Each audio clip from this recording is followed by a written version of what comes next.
said Fredo, I'm like, wait, hold up. You can't just drop the name like that. Okay. Yes, I know Samantha's there again. Welcome to the most idiosyncratic podcast in the world. I have to say it again, but yeah, this is the most idiosyncratic podcast. What that means is it's the weirdest. It's the weirdest podcast. We're just the weird I don't ones. think it's that weird. We're just the weird Exactly. Yeah. Welcome. And kinda thank You think we're weird? thank you for I being think here. we're great. That's awesome. We're kind I'm gonna introduce myself. My name is AJ. Ace. Wakka, And welcome. Oh, no, get that out of here. yes. No, dang it. All right. Yeah, we're not doing the podcast like that. Okay. The whole podcast just calls Fred. This podcast is a podcast of World Life Descendants. We are not doing any other podcasts. We're not doing Story Survival. We're not doing Last of Us. Last of Us. Well, we're definitely not doing that. Yeah, exactly. No. We'll refer to everything else a little bit, but Exactly. We're only doing World Life Descendants. So if you haven't listened to the latest episode, which is Wakka, title? Caged Beasts. Exactly. Chapter 10. Chapter 10, story 1 of 2. Then maybe you should go and listen to that first because this episode is full of spoilers. Let's talk about this. What do you guys think about this episode? I was excited. They confirmed a lot of stuff for us. Yes. Right? Got to learn some new cool stuff. Exactly. I know. And pieces are all starting to come together now.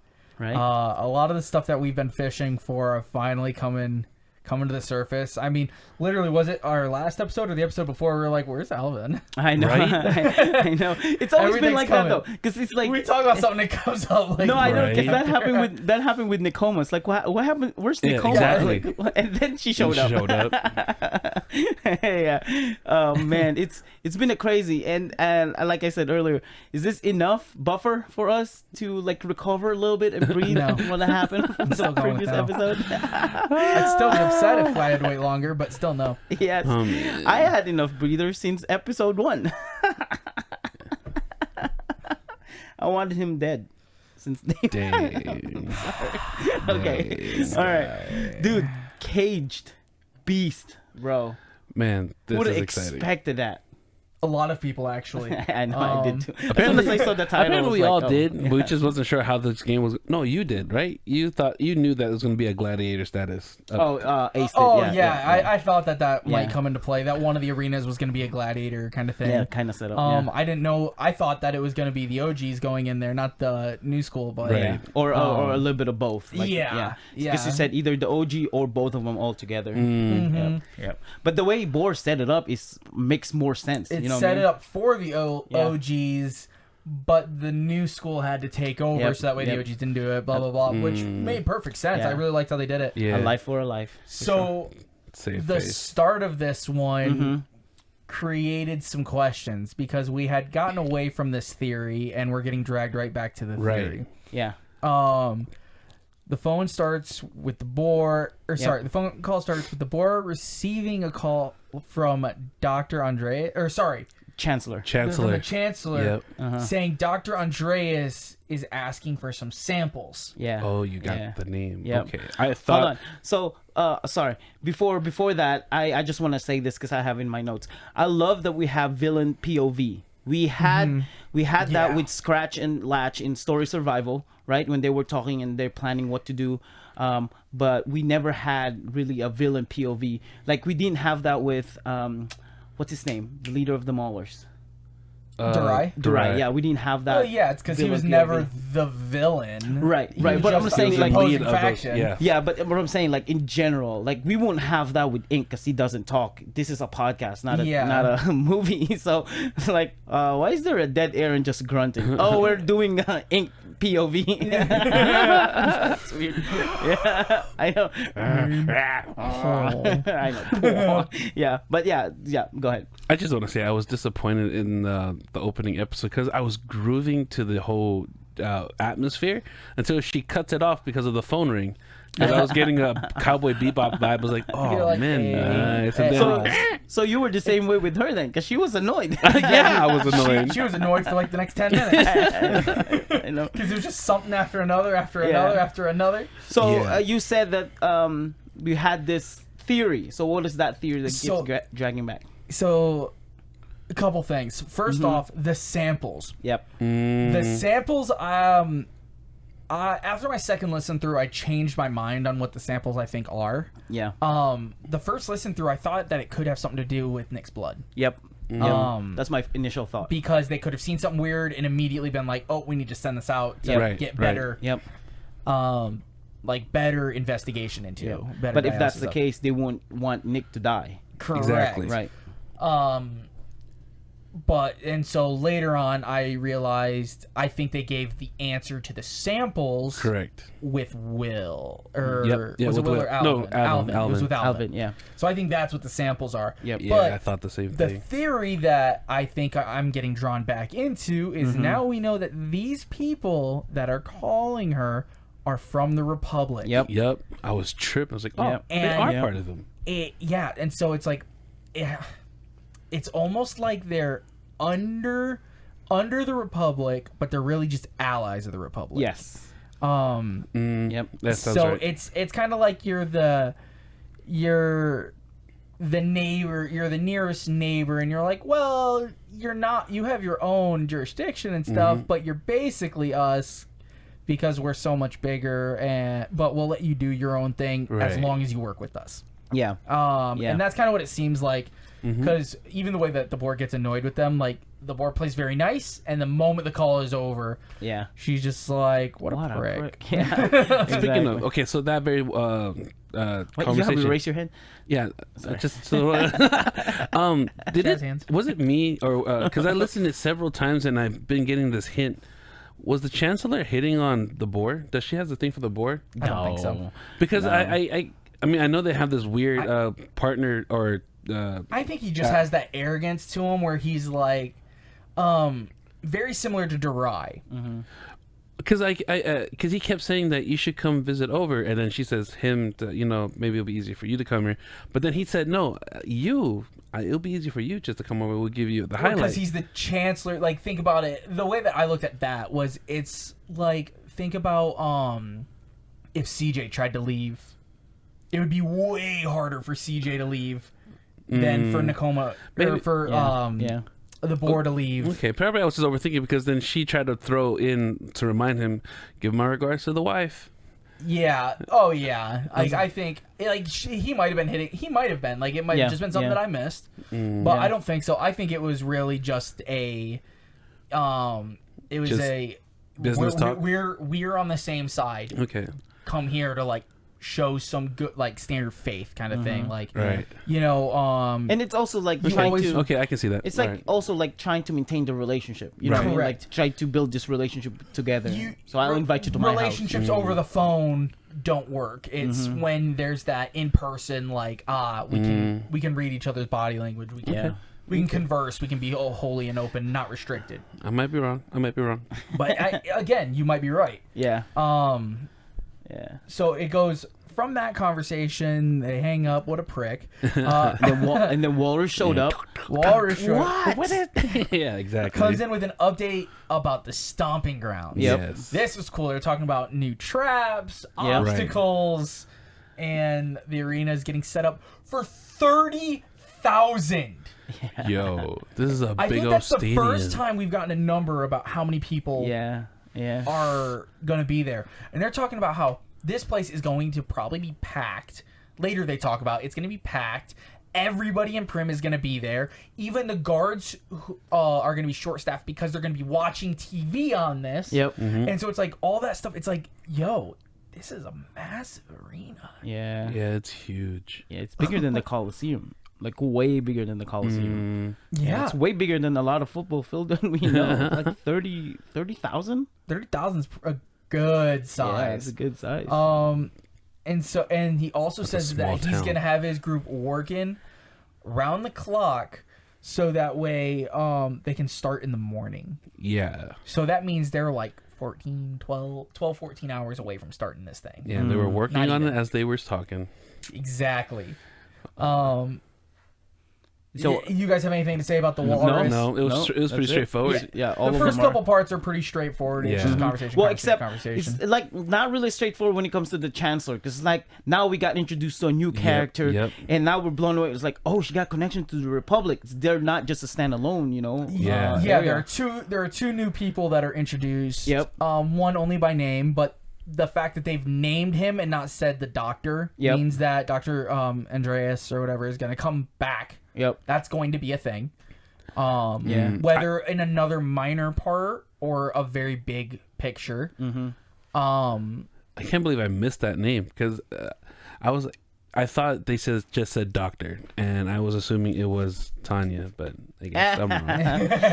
Because when you said Andreas, like Andreas. Hey, she might have gone to an alter ego. It might be hiding her identity. I don't think she's gonna have anything. If she's still around, she's not gonna have anything to do with any of the. I think so major cities. I don't see that. Or she might be the director of the tribe. That's a lot more likely. The cult. That's a lot more likely. That's why I said she's not gonna be part of one of the major cities. Yeah. She might be with that.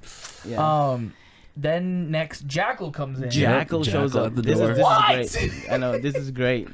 This is great. We kind of expected, so this is like not a shocking thing, but it's like, oh, that's right. They had this plan going on. I was like, you know what I mean? It's like, they did the plan. And it actually went through very well. Weirdly, very well. For what normally happens, it never goes this well. Right. Look at the last plan. They all got taken. Like quick too. Like no other questions or anything like that. I have this in my notes. Like, does she really trust her that much? Like, right away. You know what I mean? Yeah. She's won her a lot of money. Yeah. Giving them their best capture tool. And also, to her knowledge, has zero connection with the participants minus bringing them in. Yeah. Like they won't, like she's not from Westport, you know, like Nicoma is not from Westport. Exactly. So that's right. There's no way she would have known them.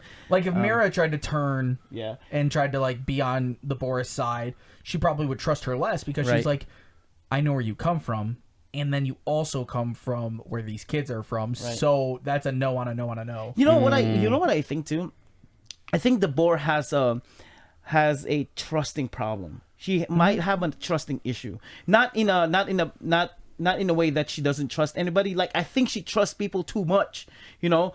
Because when they caught Will, that caught her off guard. It's like, what? Are you serious right now? You know what I mean? And then she's okay in trusting Bert with a lot of her stuff. Like, I feel like she has a trusting problem. I think that's part of it. I think she fakes some of her trust as well. With Will, I think she was surprised to see him there because she thought she had him under her thumb. Yeah. Because she probably has. Like, we don't know how long Will has worked for her without ever getting caught doing something wrong. Yeah, but in my head, it's like as a part of the family and as a part of this whole organization. She should know better. Yeah. She's trying to separate herself from the family and all of that. Though. No, I'm talking about like the experience of being part of the family. Her skill set that she learned from the family. Yeah. Oh, yeah, but she's probably trying to detach herself from everything she ever learned. She's probably trying to be her own person, which is why she's creating her own family, being the animal pack. I guess as long as they're in Prim, because she doesn't trust the Chancellor. You know what I mean? Like, she hates the Chancellor. Yeah. So, but I think with the pattern trusts her people. Right. The pattern that she's having right now, that she's in right now, she might have a trusting issue going on. Like, you trust people way too quick. Yeah. And I mean, downfall. She doesn't really trust Bert. It's just that she had a good night with him. Like, right, but it's still like putting him in a position like that. You know what I mean? I think she was just trying to get information and hit on him. Both. Yeah. So Jackal comes in with Mira, and they kind of have their little back and forth, like, oh, so what were you doing over in that area? Blah blah blah. Yeah. And F you. Do you think Mira? I mean, I know she was just acting the part out, but do you think Mira will do what she says she's gonna do? She will tell the family what she's doing. Oh yeah. 100%. I have zero doubt. Zero doubt. Yeah. She said that they're gonna hear about this. You know the rules. Like, that is honestly one of the biggest threats for the family. Yep. Because with other people, it's like if you say that to somebody at school or you say that to somebody about the law, you're like, you know the law, like you can't just do that. Yeah. And they're like, catch me. Yeah. Like, but when it comes to the family, it's like, no. Like that's a promise. Right. Like, if she ever gets to the family, she is going to pay for that. Right. So the I mentioned this just earlier with you guys. I was listening to the old episodes. Yeah. Only like I think just chapter 3 and chapter 4, or the second story of chapter 3 and the first story of chapter 4, because I'm trying to get one information there. I'll tell you guys that later. But in chapter 3. Nekoma, when she was doing orientation with the kids or with them, she said this. She said that once you get into the arena, your connections does not matter anymore. Yeah. I'm like, holy smokes, that's definitely a connection to the whole family thing that Mary is about to do to Boar. That they're in the arena. This connection, it doesn't matter. You know what I mean? Yeah, that's true. It doesn't matter how powerful, how like how influential you are. I mean, if you're the president of Westport. And being part of the family, like, we don't care. Yeah, you're there. They're in the arena now. Yeah, you're just a player. Literally, Vera, the daughter of the president and daughter of the lead of the families. Yeah. Nope, doesn't matter. Like, that's literally probably one of the most influential people in both the over and underworld. Yeah, right. Over and under. Like, that's crazy. Yeah. Their acting in here is so good in comparison to the acting of them acting out that they're not together. It's very well done comparison to later on with Riley and Nekoma. Yes. Riley was a little awkward in that whole scene. But until the second half. I know. She came out I know. But with Mara like right away, like you know what I mean? Mara's whole life is playing a part. Yeah. Just like that's her whole life. That's literally her born job. She was really good. And so Jackal brings in Mira and telling the Boar, and he actually tells the Boar like pretty much right out, because she said, I didn't think you'd get her. Like, I didn't think you could do it. Yeah. Brings in Nekoma, and then it's like, oh, now those two are in that conversation. Jackal walks Mira out to go lock her up with everybody else and make sure she is more secure than everybody else. And Nekoma kind of starts weaseling her way into the fray now.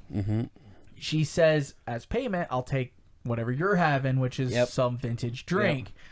And she's like, expensive, but worth it, because she knows the value of the person that was just brought in.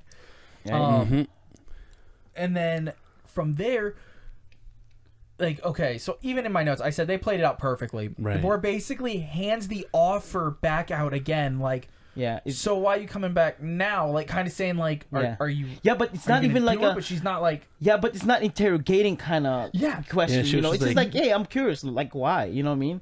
Yeah, like, because she wasn't questioning her. The time had passed, and she's like, why now?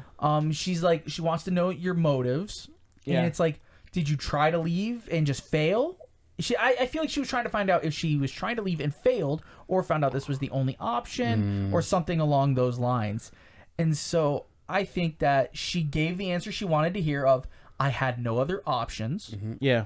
Like, that's, she didn't say those words, but she essentially said, you know, there was a lot more to gain here, and it was basically a lot harder to get out than and she basically money do. She basically told her what she needs to hear, like what you said, you know what I mean? Like, I tried, because she's like, I tried to go somewhere, or I tried all of these things, but I can't, you know, like, so I'm just gonna stay here. She weighed all of her options and realized that there was one option. Yeah, this is it. And because the Boar kind of stroked the Boar's ego with it. Yeah, and Boar said, that's all I've been saying. You know what I mean? That's all I've been saying.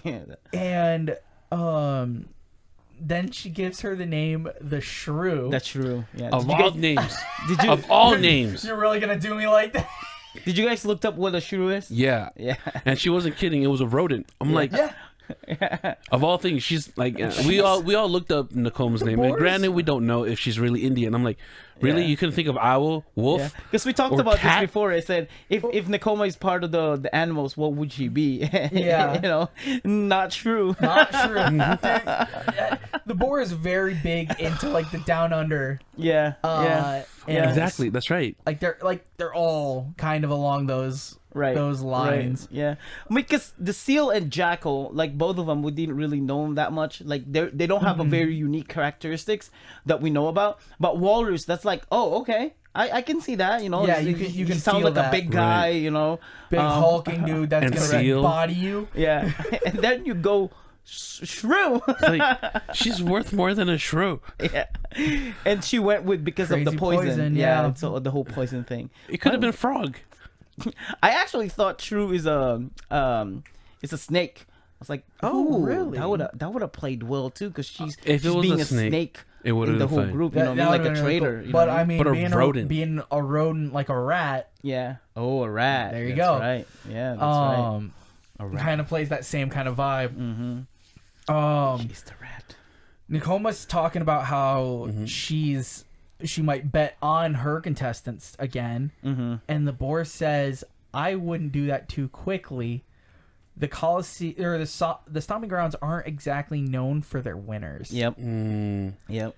Yeah. She was trying to tip this like as on one side. She was saying that there was literally no hope. Like, After learning who's coming on the plate, they can't play me again. Is kind Yeah. of Well, because the previous episode too, Nicoma told Mira and Riley that I don't think Boar would let U.S. Porter out of this place. Yes. You know what I mean? So like this is totally the case now. And if the kids and Vincent die, then what's to stop her from just killing the rest? Yeah, well, because Right. that was the bet. Because the bet is if they win, they go and save them. But if they die, nope, they stay here. Yeah. You know what I mean?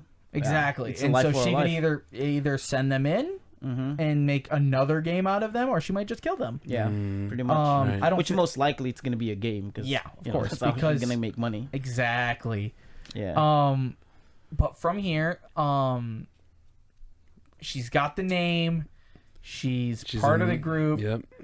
They're not known for their winners, and then we go to Nicoma Nicoma and and Riley. Riley. Riley's still betting and winning. I'm telling you, She's she has on. built up an addiction to gambling, and she's a lucky girl. She's got that slot machine high. Yeah. You know, the slot Oh, machines man. they put in front of the casinos that like they're made to pay out more often. Right. Yeah. Lower numbers but higher like odds. Yeah. And so she's got that kind of high. She's like, I keep winning.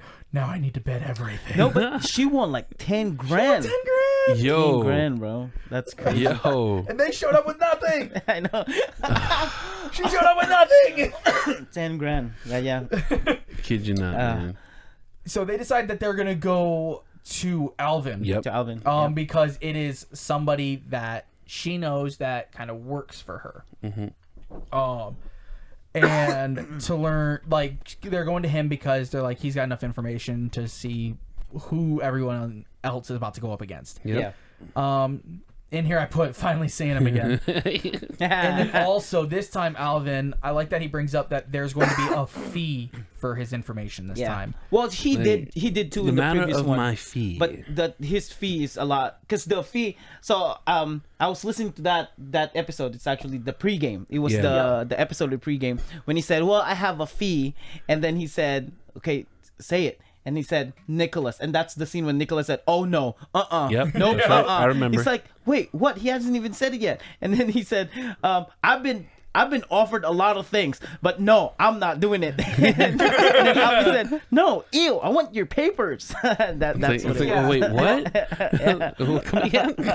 I remember that scene. But this time the fee is a little bit more substantial. Yep. Yeah. He wants freedom. Exactly. He said, "You brought me in." Oh wait, him too? Yep. Riley's like, "What? He's like, hold up. Who am I partnered with? Who am I partnered with?" And then she says he didn't get the worst part of it, or something like that. Nokoma's response. Yeah.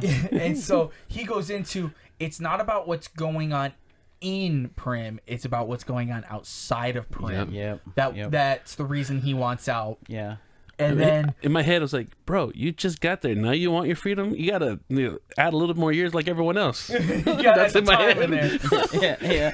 All right, so Bro, let's talk about this. 'Cause gotta slay it a little bit first. this is a vital, one of the vital parts. This Alvin conversation is Yeah. like the peak of this whole episode. I was gonna say, I think this is the second biggest point of this entire episode. But it happened in Alvin. Yes. You know what I mean? Like, I think both of them are happening in Alvin, at least in my opinion. Like, the first one is this, when they're hauling all these dead infected, right? Because he showed them the variety of dead infected. I have this in my notes. And I said, now, what would this be?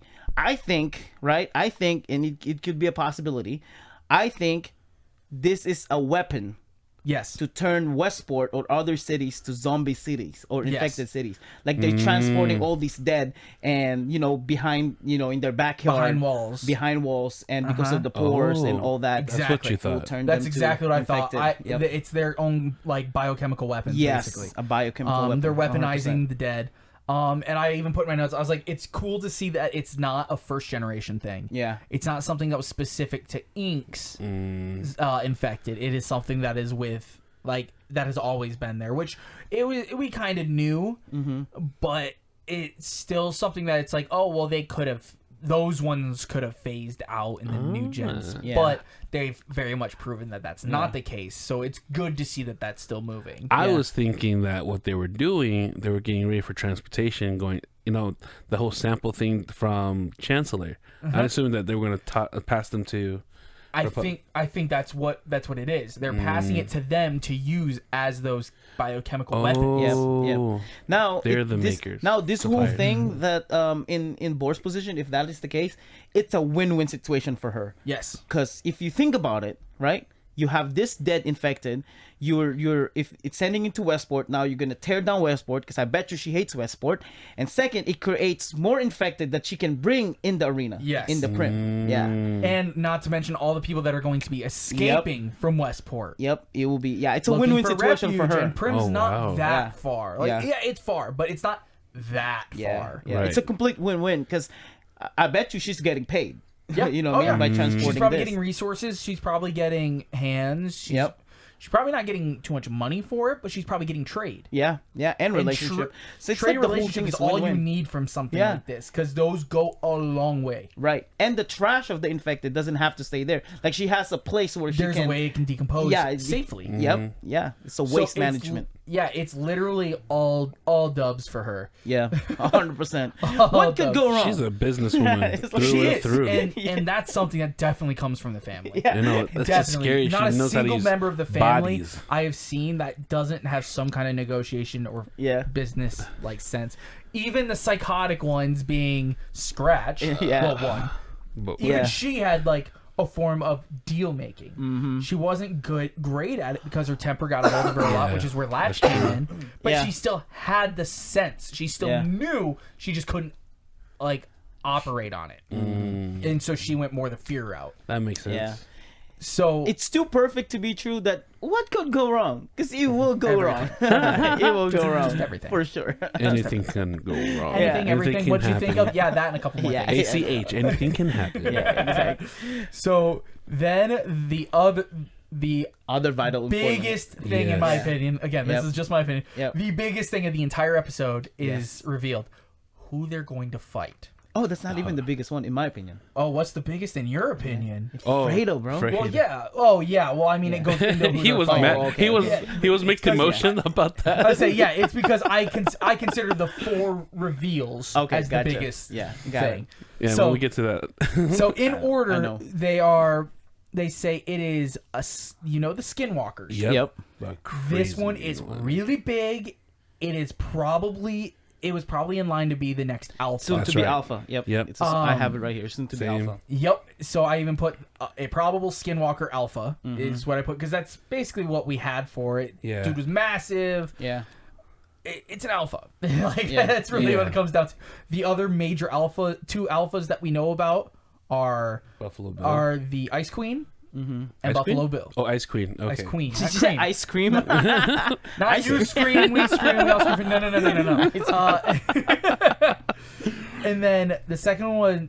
A new one. I don't know if I heard this right. I was listening to it in one ear when I was like actually trying to get it down. Numrama? Namrama. Namrama. I'll try to spell it. I was like, Namrama. Like I put Numrama. Rama, like it's NAM. NAM. Namrama. Okay. Namrama. Yeah. I know this because he said Namrama, and then the infected said Namrama too. Yeah. Yeah, like I said, I had it in one ear because I definitely was listening to this like at the end of my shift. Yo, Casey, are you doing infected or are you doing Pokemons?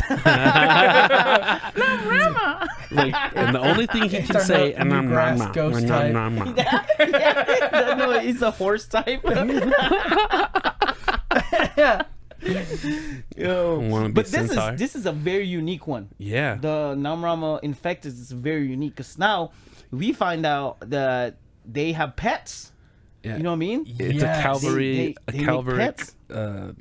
Soldier. Yeah, Calvaric soldiers. I'm trying to find a word for it. And according to Alvin, he used the pronouns they. So it's not just a one infected. There's multitude of them that have horses and they ride them. They dig their claws into their chest. Yeah, to be able to like hold on, and they keep them as prisoners basically until they die.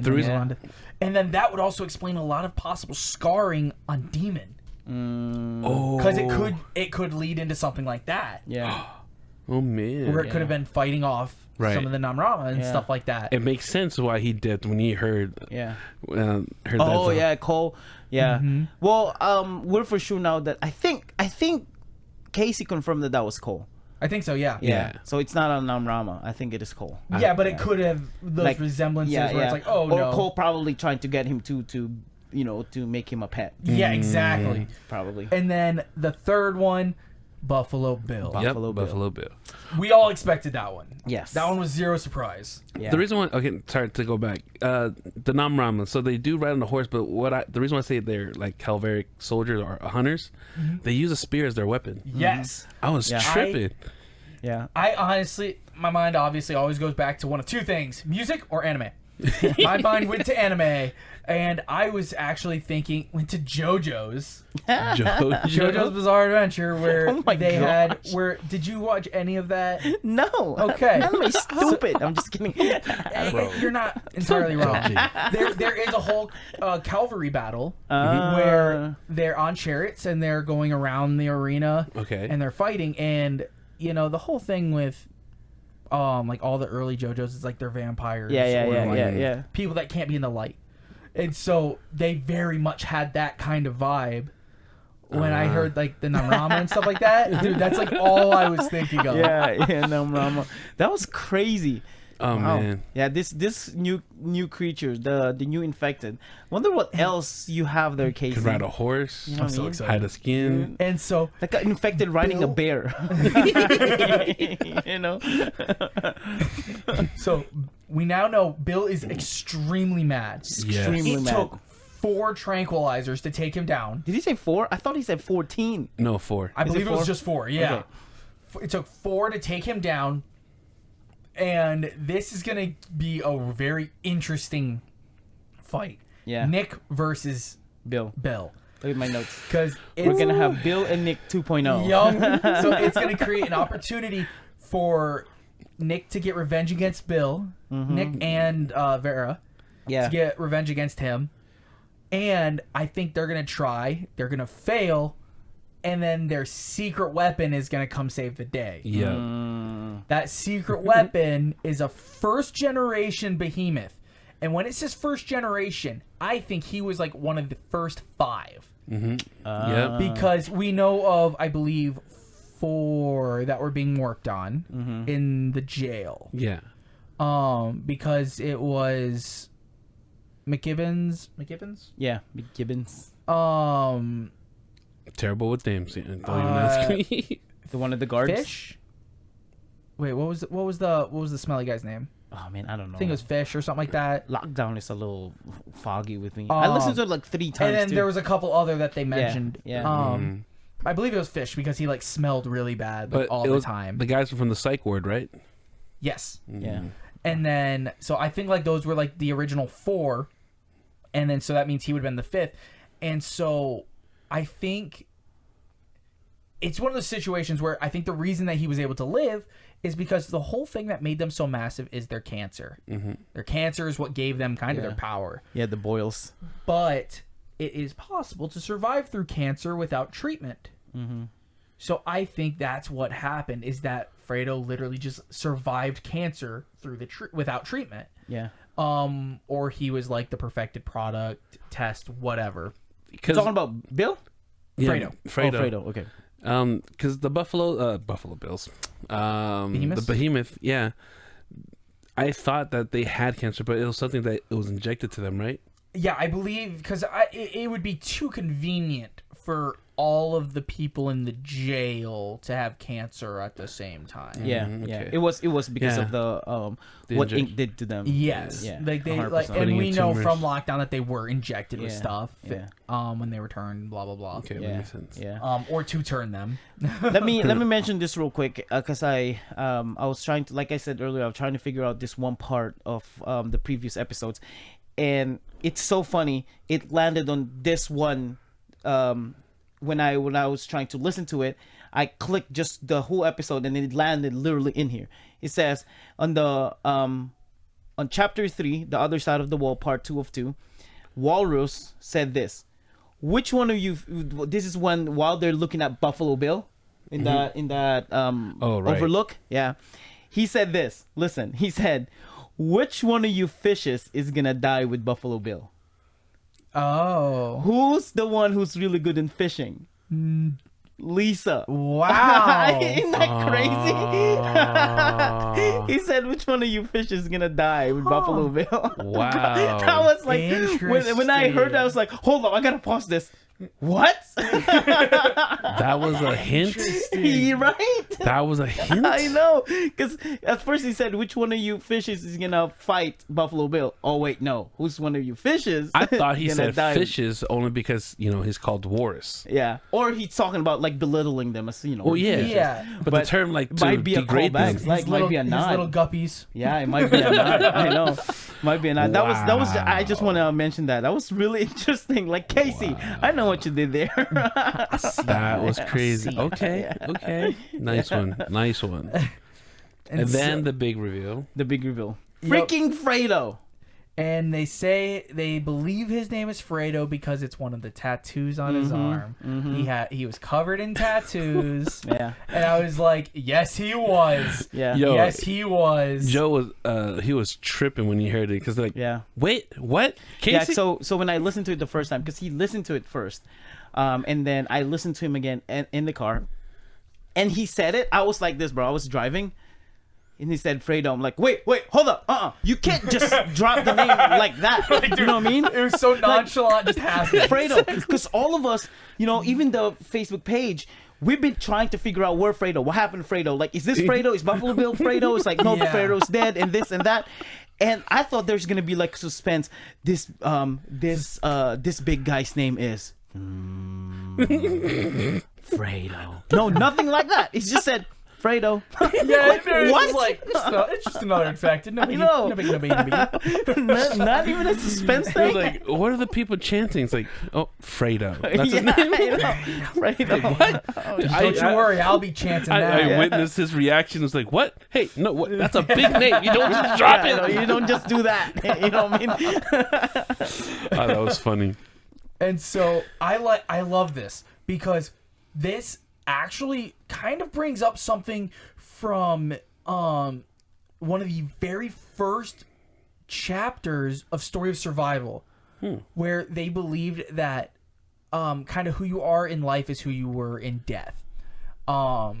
Where people were able to keep some of their Sanity. personalities, not Yeah. sanity, Oh, personality. personalities, yeah. So like, and they're like athleticisms, they're smarts, like they were, and it was always translated into the same outcome, Yeah. Yeah. except for one, which was Ink. Yeah. He was able to completely channel all of his ability Yeah. into what he wanted. Now we've been introduced to somebody else that can do this, possibly do the same. Yeah. And I think he's able to translate on a maybe a lesser scale, but only because of how he was injected and how everything happened with Ink. Yeah. 'Cause Because you're talking about like his human rage, his rage towards the infected, not the human people, right? Specifically the infected, because he was never angry against anyone really in the jail with him. Yeah. But the moment, like, he was a rage monster when it came to fighting the infected in the last, like the last part when he was defending Jodie. Yeah. Like, that's her name, Jodie. He went ballistic. Yeah. And like, dude was just an absolute literal monster. Do you think the height of that moment was the last thing he remembered, is protecting somebody or a human? I think his nature was protecting. Yeah. So yeah, he might have worked for gangs, stuff like that. It could have been something that he had no choice but to do, and he could have actually been a very good and protecting person. Yeah. Okay. And so that nature could have. I could be very off. I could be giving him too much credit. That makes sense. That makes sense. Because I thought about that too, and I actually have it in my notes. I think it's both parts of it. Like one part is as a behemoth, and we know this from Story Survival. Ink could not control behemoths, and behemoths kill other infected. You know what I mean? There were only two he could control. One died fairly early, and the other one was Right. McKibbins. Yeah, because not Stardust, Skittles said that like the behemoths don't listen. Yes. And he can't control them and things like that. So he tried to upgrade it. And then the other part of it, because even the behemoths in Story Survival hunted Angel. You know what I mean? Yes. But Fredo doesn't touch humans. Yeah, completely. You know like so you have the Fredo version care. of that. Yeah, you have Nice. you have the two versions of the behemoth that is stubborn, but also it could be the Fredo not trying to harm human, just infected. Yep. Right, and they talked about how when he that's was thrown interesting. into the arena, he completely ignored Yep. the other humans Right. and only went for the infected. Yep. And the only time in it, little fact for you, just in case you missed it, the only time an infected ever got over the walls of the Coliseum is when Fredo threw them out. And then at that point, it didn't matter because it's splat. They're already gone. It's splat. So, if what I'm thinking, Dragon Ball Z. what I was thinking when they said throw him out, I'm thinking he's at the edge. But if he's in like in the middle of the arena and he just toss that thing. So, I don't think it matters. Though. I think the reason that they can't get out is because the walls where the seats start are so high. I don't think there's a pit on the edges. Yeah. Yo. I don't think there's a pit on the edges. Like, there very well could be. But the reason I don't think that is because I think he was probably close to, like, you know, let's say here's like the big circle right here. Yeah. And he's kind of like over in one of the moons. Not like next to a wall, but in like kind of where the arc starts. And he just grabs it and throws him. Yeah. Because we know the behemoths are strong enough to create some devastating force, but they're not super, like, they're not Superman where they'll be in the middle and throw someone out, like, over the arena wall. Like, over the arena kind of thing. This is when they mentioned that they toss it over and we already have a big number, like 30,000. Yeah. Bro, I can imagine that thing flying. Oh, yeah. No, I like, in my mind, I see it, like, landing into the stands. Just blasting into the stands. That's why I say it reminds me of Dragon Ball. Like when Trunks and Goten like went nuts and just like kicked somebody into the freaking like into the stands, and they're just like that's what I think of. Okay, so there was a scene, a moment in when they brought up Fredo. Nakoma said something but didn't finish it. Like, this thing might be bigger than Cut. Bill. So it is. She was she thinking said of that, Bill. Yeah. She said, I think this thing might be bigger than Bill. Okay, because I didn't hear her say Bill. That's just she was saying it under her breath. Like, wait, is there something else bigger than them, or something like that? So, like the behemoths are really the biggest ones. Yeah, and Fredo will be the biggest behemoth. Yeah. So this will be the second time we will see a behemoth save main characters. Yeah. If this is how it goes, this will be the second time. The first time was against Ink and McKibbins. Yep.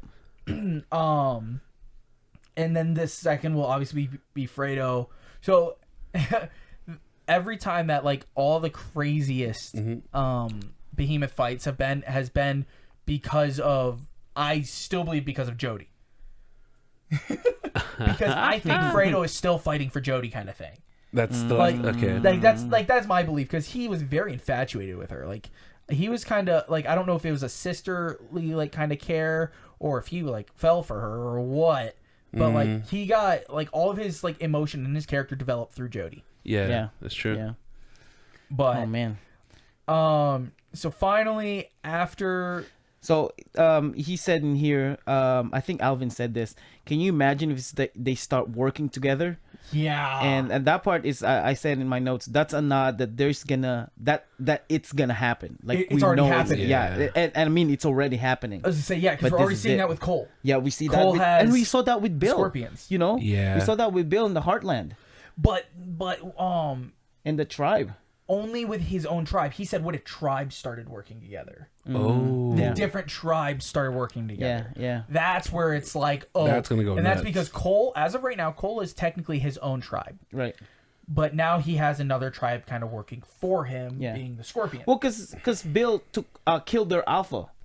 Yes. You know what I mean? So he took over their tribe too. But that's how their tribe works, is that the alpha leads them and runs them until the next alpha kills them and then leads that. Well, because I was thinking, like with Bill, if you see another, like another tribe, all you have to do is just kill their alpha.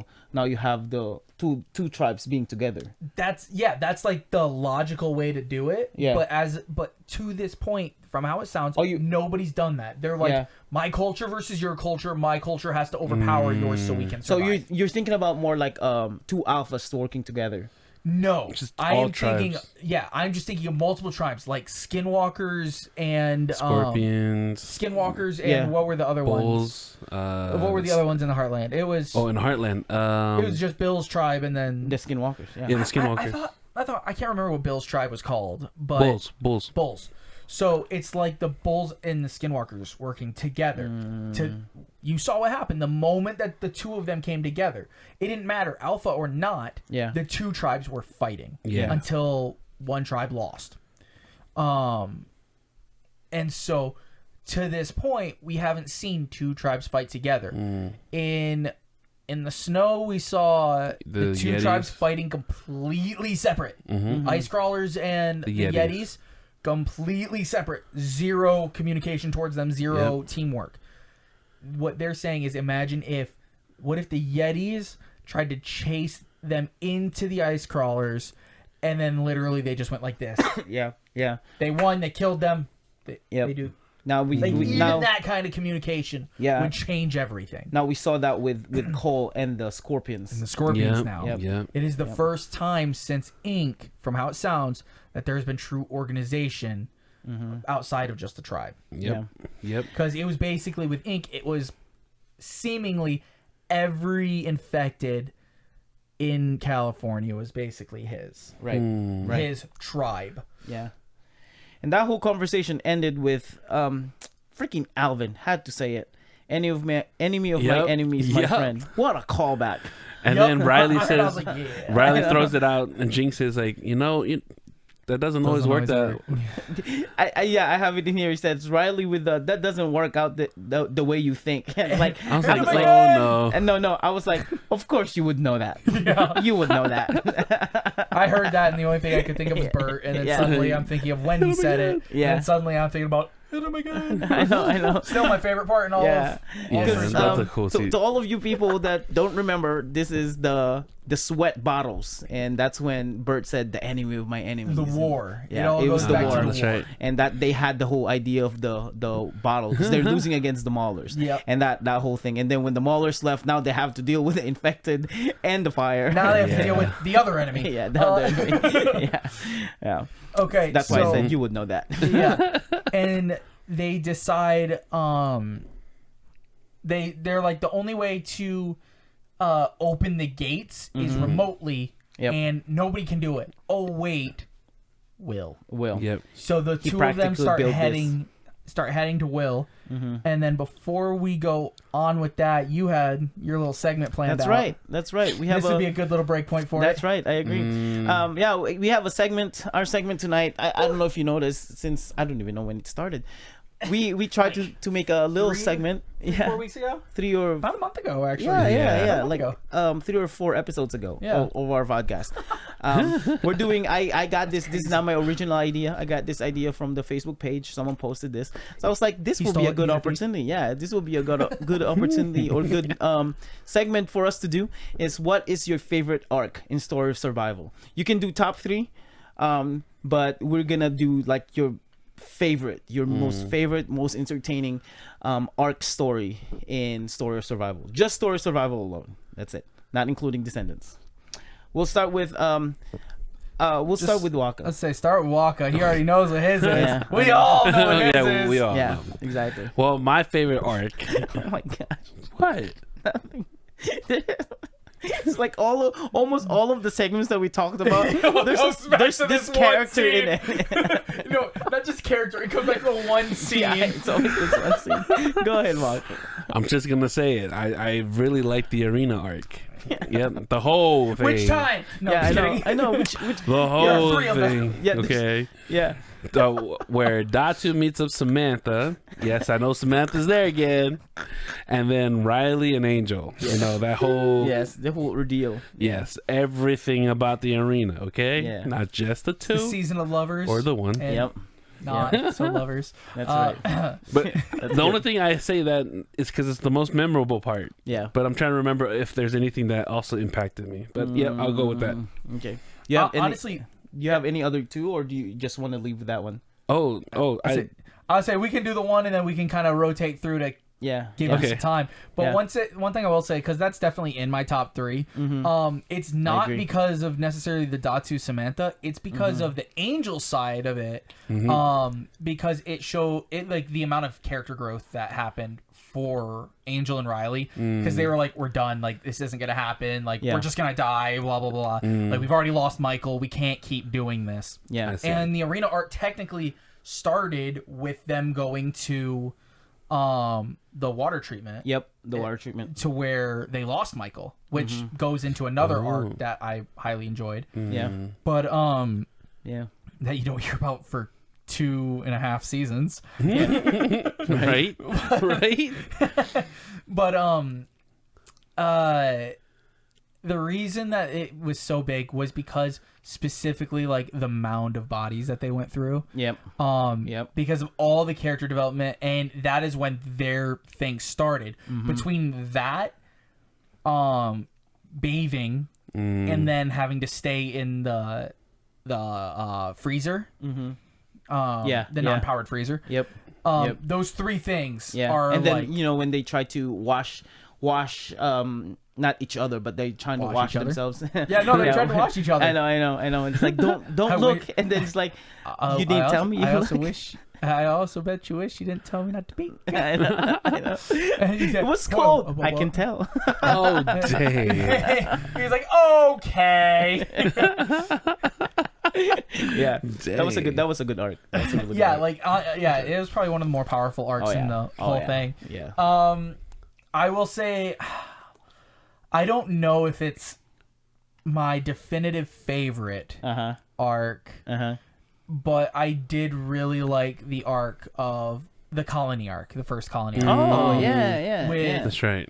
Starting off with Pegs, Riley, and Michael going. And that was good, dude. And literally, they started that arc pretty strong with Pegs.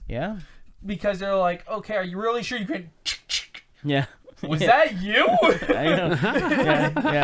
She's like, I've been paying attention in the classes. I just don't want to shoot. I just don't want to shoot people. No. And I was like, that was like a big moment. To me. And even before they reached Colony, when they were in the safe house and the boat and that whole thing, and then that's when we find out that Kelly changed, like completely changed. You know what I mean? That was the moment when people actually started siding with Kelly. Like that was the scene. Like she was kind of on their side like the whole thing, but she was being like very nonchalant about it, and you're like, maybe she just kind of has a death wish. And then she drove around and they're like, oh no, she's still Kelly, she still screwed us. And then suddenly it's like, oh no, she didn't, she was getting chased and she saved you guys. It's like, whoa. Like just back to back, that was a very incredible thing. Honestly, I liked the build up to the colony more than I liked what was in the colony. But the substance from the colony obviously it's affecting the story all the way through to Descendants. So and we got introduced to a lot of permanent characters from that arc. That's true. Yeah, and a lot of historical side characters now. Gatekeeper, Marcus, and even Amy. Even Tanya was there, right? Yeah. Tanya. Yep, Tanya and Hope. Tanya and Hope. Yep. And the only standalone characters from there is Victor. That's it. Yeah. Max. Huh? Max. Oh, Max. That's right. Max. And then can't forget Glenn and Glenn. Well, Glenn's gone, but Glenn's gone. Yeah. But like that are still. You mean like that are still alive? That's still alive. Who's Max again? Max is the water guy. Yeah. That guy. Max is the water guy. Wait, was that Max or Pete? Pete, I thought that was Pete. I thought the one that's always with Glenn, right? It's Pete, right? Yeah, that was Pete. But Pete was the one that run the bar. Yeah. Oh yeah, yep. I keep mixing the two up. I mix the two up all the time. I know. But who's Max? Max, the one that Max is the one that had the arrowhead then, or not? Was that the one that died with Glenn? Yes, he's the one that died with Glenn. Yep, that's right. And almost with Datu. Oh, okay. Yep. So yeah, that was a really good arc. Yeah. I like that. There was a lot that happened. Yeah. My arc, it's just a small arc story because of their it's just their scene, right? It's the Angel and Kalani.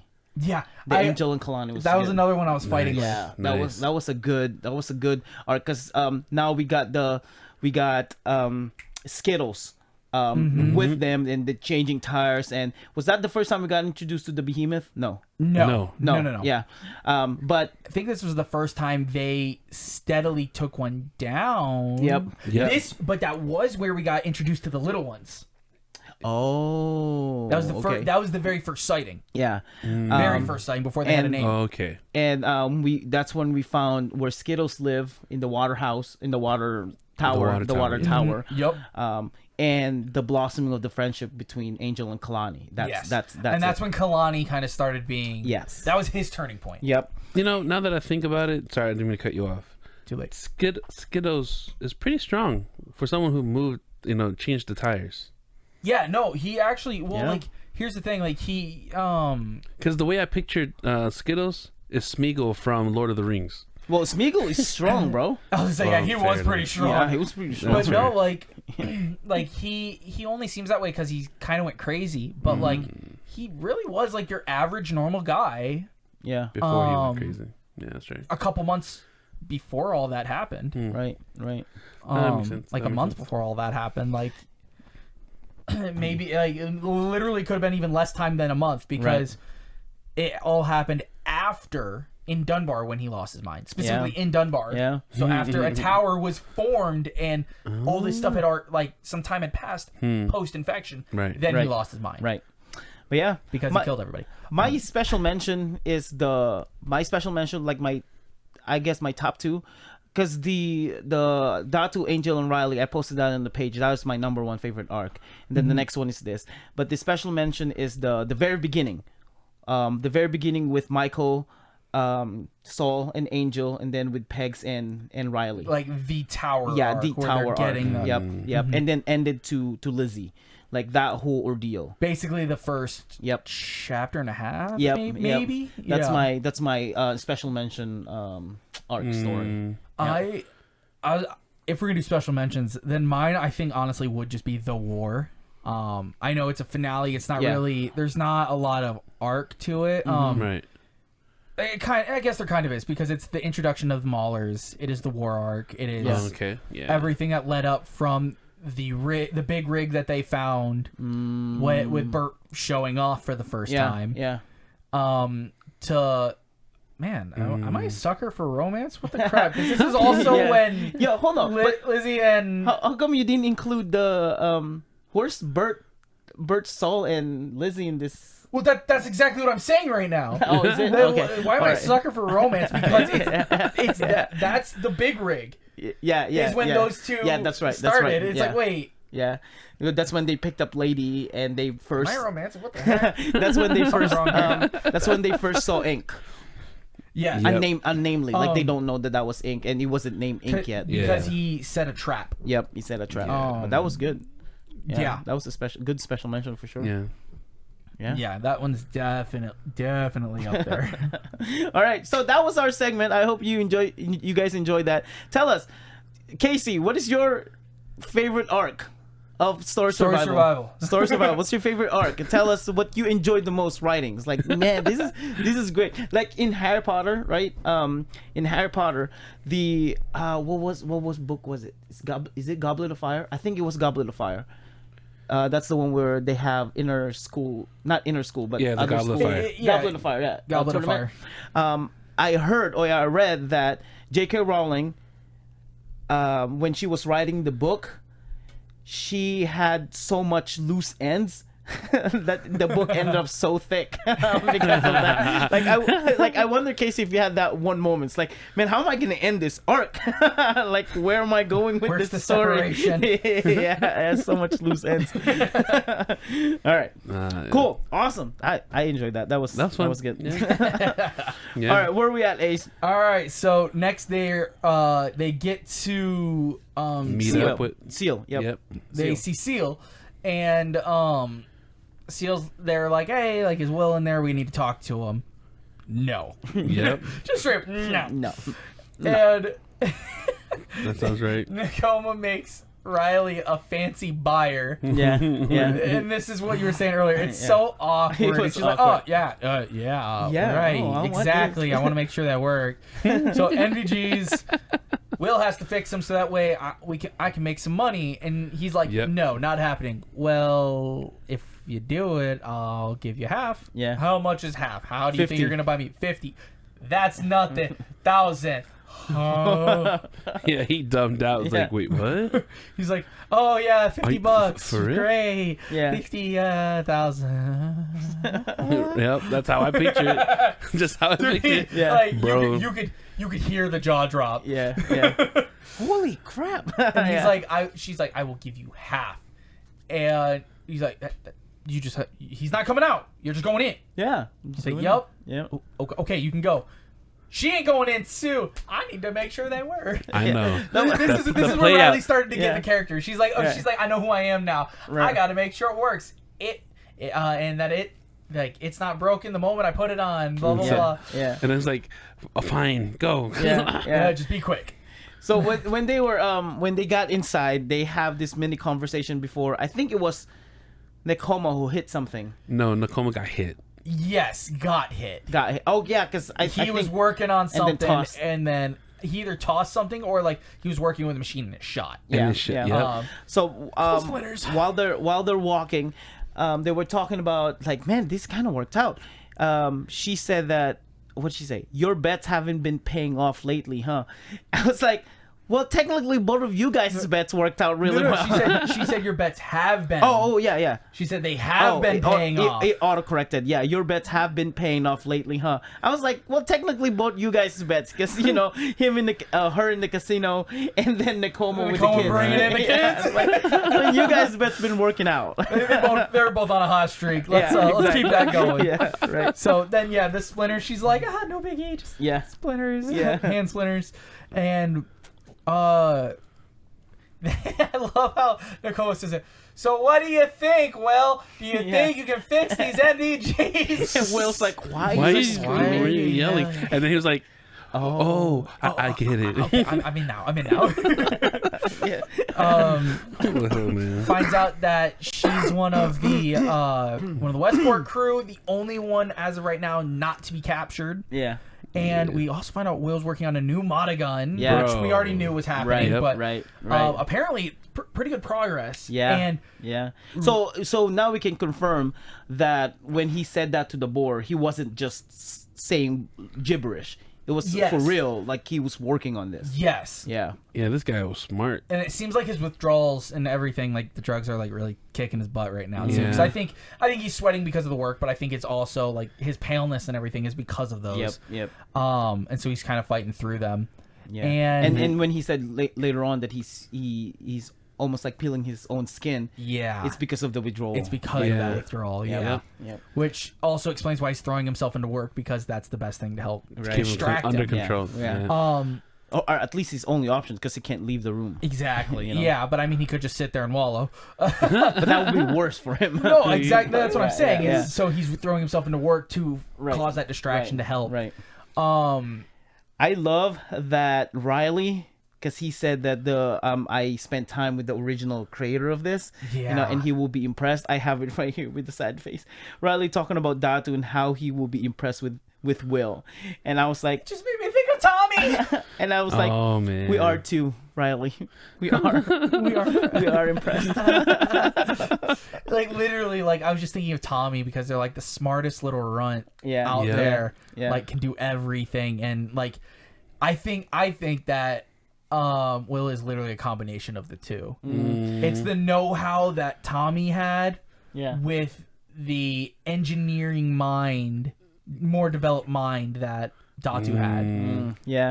So it's really cool to see Will as he is. Like he's Casey becoming a crazy character. Casey commented on our previous podcast that we were comparing Will to Tommy. And Casey said, no, Tommy Will is way smarter than Tommy. Yes, I agree. Like, Tommy has nothing with Will. Literally. Given time, but Will had to go through some life experiences to get to where he is. No, but I don't think, like, if Tommy got through the same stuff that Will has done, I don't think Tommy will survive. I mean, if under pressure, I say there's a difference with that. There's a difference to that though, which is the fundamental thing that makes their characters different. It's that Will had to be born and go through the infection. Tommy was young, living in it, so it was born like he was there for the infection was born into him, as to where Will was born into the infection. That's like the big fundamental differences to them, I think, which forces maturity quicker, right? Especially if you're not in Westport, they were very spoiled. They're living the life. They're living in peace. They're living in happiness.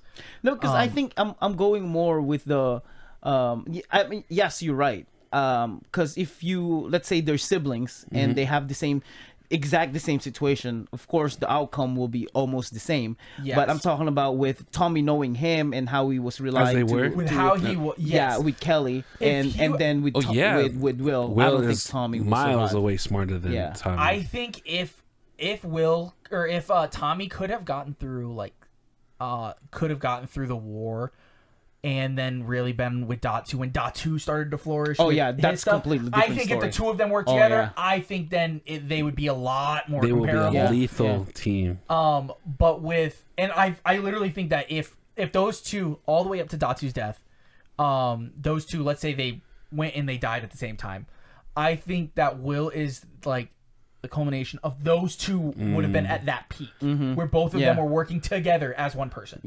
But the smartness of Will, I don't think Tommy will reach that. No, that's why I'm saying he is there combined. Unless Tommy will have a training, like just a specific professional training on that field, because I think Will is a genius, and I know Nicole mentioned that, like, you really are a genius, huh? Because I think he is a genius, for him to practically build that whole arena by himself. He's a genius. Yes, I agree. Like he's kind of the so far he's been shown as kind of the one-upper of every single smart character. So he's one-upping Rhonda in fixing stuff. He's one-upping Jody in his technological skills. He's one-upping Datu right now with the Mata Datu literally with the Mata gun. And Tommy with the cameras. Because the cameras, and also Tommy was very big on making the bigger devices smaller. So he's doing that with the Mata gun. So he's literally beating both of them at the same time. Except lying. The dude can't lie. No, he can't do that. Well, I mean, none of the other characters can lie. Well, Jody can. Jody can lie. No, well, I'm talking. Well, if we're talking about like any other characters that he will one up, Like all of the rest of the characters, they can, like Riley right now on the spot. Oh, well, like, yeah. She can't lie, but nah, not That's Will. because you have a set amount of brain power. Yeah. Most people put that brain power towards sarcasm and lying. Yeah. He's like, I know everything. I know how to shit. lie. I just can't do it. Yeah, I'm not a perfect person. Will here though, with his as it as the conversation with Will goes on, his heroic speech made me feel like, you know what, Will, you're my favorite guy. He's my favorite. You guy. mentioned that in our group chat. Yeah, I was like, he is my favorite. Yeah. Because despite his little struggle or pain or what he's going through with the withdrawals, he still think about others. Yeah. Well, so partial. So he was very against helping them. Don't forget, he was very, very, very against helping them. He's like, nope, not gonna happen. I'm already in the hole. Like, I need my stuff. Like, no, I'm not helping you. But what if we take everything down? Okay. Now you've got my attention. Yeah. I think it's because he wanted, a solid plan. Too. He needs his fix too. Yeah. He can't help somebody with risk to his health, because at this point it is the risk of his health. Yeah. He's not going to risk for some stranger for his health on something that might not work. Yeah. That's right. Yeah. That's exactly what I thought. Speaking of something that he won up Alvin's plan. Yes, he did. He did. He's like, oh shoot, Fredo, yeah, that's a great tool. But we need a bigger distraction. Exactly. What about the bastard? No. At first he said about the people, like we need more people. Oh yeah, and yeah. Said, oh yeah, the people in camp. Yeah. And Riley said, well, I've seen those people. They're kind of weak and sickly. But there's enough. Yeah, If enough, and for the chance of freedom. Yeah, we will do it. He said, not they will do it. He said, we will do it. He's saying he's a prisoner. Yeah, yeah, dude. Like 5,000 will take 5,000 weak will take on 100 strong. Easy. Yeah. Right. Easy. Like they'll take that fight any day. Yeah. Coup d'etat. And then they were talking about, so how about, okay, we have this whole thing, how are we gonna get the kids out of there, right? So, well, there's this door. Well, I guess the only option is to break the wall, right? To do. What about a bomb? Yeah. It's like, what about a bomb? You have that? One of those? I was like, well, yeah, we have this thing. We have bastards. Poor Bert. Yeah. And then the was like, you're gonna have to narrow that. I was like, wait, who? Like who? Stand up, who? Now, we can all agree. Naming the truck Bastard is a very Bert naming doing, right? Oh, yeah. That's gotta be Bert. It's like the Bastard. Well, yeah, and it's funny because, of course, it was named after a movie. Yeah, the Inglourious Basterds. It was named after the Inglourious Basterds movie that he never got to see because it never came out. It's definitely Bert. Like, the dude is really good with naming, except, I guess, with dogs. Except dog. Like, dog was kind of like... goat, right? You guys got a dog? No. Kinda. It's a goat. It's a goat. It's a goat. I wonder what happened to dog. Oh, it's dead. Yeah, it's definitely long dead. gone. Yeah, long gone. I assume they ate probably, him. Yeah, oh yeah. I don't know, actually. Unless Bert gets softy, then I'll say Bert couldn't. He's like, we're not eating goat. We're not eating that's dog. true. That's right. He straight up said it. He's like, we're not eating dog. That's right. She's like, I told him not to name it because now we can't eat it. Yeah. So when they did the whole plan, right? And Will said, "Oh, it's enough distraction to save them." And he said, and this gave me a whole vibe. He said, "To saving me too." Yeah. Now, when he said that, it gave me a vibe. Maybe it's just me. It gave me a sense that he might die. Yep. I hope he doesn't. Yeah, he gave me a whole sense that, man, this might be a last thing for Will. And then still carried on because what's her name? Nicole was like, I'm not sure we're gonna, or was it? I'm not sure are you gonna make it through or no. She said that at that point the soldiers, you will be the last thing they're gonna be worried about. True. Yeah, that's what she said. So it could be like you are taking this way too complacent that he might end up dying. Yeah, and it's kind of trying to misdirect, yet point at it at the same time. Yep. And then he came out with that heroic speech. Just like, yeah. So is that? Are you talking about when he asked them, "Have you guys met your parents?" No. The part where he said, he said that where Nicole said you might you not make it or die, are you willing to risk your life for it? And then he made the speech, is like, you know what? If we can ruin all this, then my life is not that important as long as we can take this down. That's what I'm saying. That I have a sense that he might. I know. I know exactly. I was like, don't make speeches. It only ends bad. Exactly. You're not the MC. It's not gonna go well. That reminds me. This whole thing reminds me of there was one comedian that he said, I went to I boarded a plane and they made an announcement that this is the pilot's last flight and he's gonna retire. I'm like, bro, I've seen movies.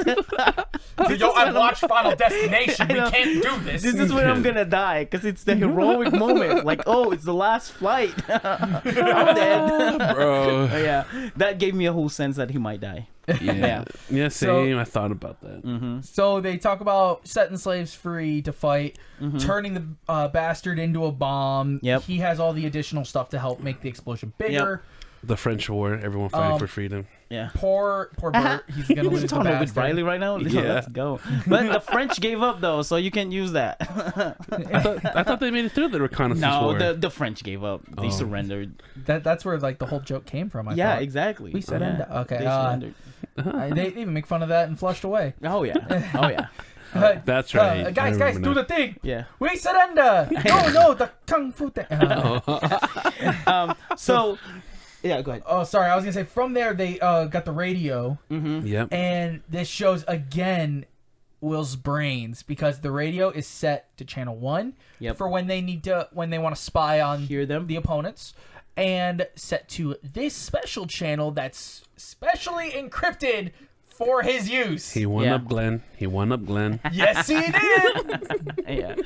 Yeah. All right. So so their plan, right? Their plan is to release the infected and to have the camp fight for them, right? That was the whole plan. It's not just to release Fredo, but also when they blow up the wall, it will release all the infected that they have. So now they're gonna be fighting the rest of the. It's a big distraction, right? Yep. Now I don't know if you guys remember this. We talked about this from our previous episodes, specifically I think chapter 3 or 4, when Vincent said, "This place is like Jurassic Park." Yes. We've talked about this multiple times. Yeah, this place is like, and we were talking about it before that comment. And I was like, and we were like, I wonder if this is how Prim is gonna go down. Yeah, bro. But you wanna know my expectation? Power going down. Most of the pack is gonna get away. Oh, at least the boar and walrus. Oh, for sure. Yeah, so the boar shouldn't go out one of two so things. soon. I think either the boar and walrus or the boar, seal and jackal. I think it's either going to be like the two small guys or the one big dude. Yeah, because the one big dude might go down because they might target him. Yeah, but the other two are small enough to where they can still have characters built. Yeah, but they also might bring the big guy because it's like the right hand is still here. Yeah, I just want to say that because I was like, it's that when Vincent said that it's a Jurassic Park, it was so nonchalantly that you can just ignore it. Yeah, you know what I mean. And Casey's been really good with that whole thing. Exactly, like Fredo. Yeah, yeah, exactly. All right, and before they go, right? Because we're done with that thing. Mm-hmm. Before they go, I completely forgot that Will knows about this. He dropped the bomb to Riley and Nakoma. He mentioned about Alex and Dot. Yeah, that's right. He got it out that last second. It was glorious. I'm like, oh my gosh, yes. I literally put, finally somebody knows. Yes, I know. Like that's huge because now we know he almost said it to before he got caught. Yeah, he keeps almost saying it, but not being able to. Yep. Exactly. Now he finally said it. Yep. Yeah. And they were so happy. They were really happy. And then when they got out, they had to talk to Seal again and things like that. It's like, here you go, and Riley did a great job with this. Like she stood her and she Nakoma was confident this time. Nakoma gave her props for that too. It's like, oh, now Seal is questioning us because now you gotta go. It's like, how about you keep it, and then I'll come back tomorrow and then I'll give you 50 grand more. You know, it was good. This whole part, I was thinking of How I Met Your Mother. And have either of you seen it? I've seen a couple so episodes. Barney, when he gets arrested at the airport, he has this one line he keeps repeating. I am an international yes. businessman. Yes, yes, yes. That's all I could hear in my head when she's like, I'm an I'm a international buyer and trader of rare old world things internationally. I was like, yes, no. That's awesome. Now, after that whole ordeal, Seal said this, and it might be a callback again in the future. It might be a not a callback, foreshadow. When he said, because she said, just don't break it, right? And he said, I cross my heart and hope to die. Bro, what if that's how he's gonna die? Get shot in the heart and die. You know what I mean? Or get stabbed in the heart and die. Because I said in here, cross my heart, hope to die. Famous last words. I think he's gonna, I'm thinking that if that's the case, I think that Namrata is gonna get the spear on him. Oh yeah. Oh, bro. While he's running, said no. Yeah, the Namrama will seal the deal, right? Yeah. I hated you. You'll be proud. We need an adult. I need an adult. You're adult. Yeah. Okay, where are we at after? Are we done with that whole? So now we're to Alex and Dot. Yeah, go ahead, Yes. Ace. So they're still going through the channels trying to get a message out or hear something. They faintly hear something. They're like, wait a second. Yep. Oh, it's Prim. Mm-hmm. They learn that everyone's going through another round, as well as they very quickly put together Lisa didn't make it. Yeah.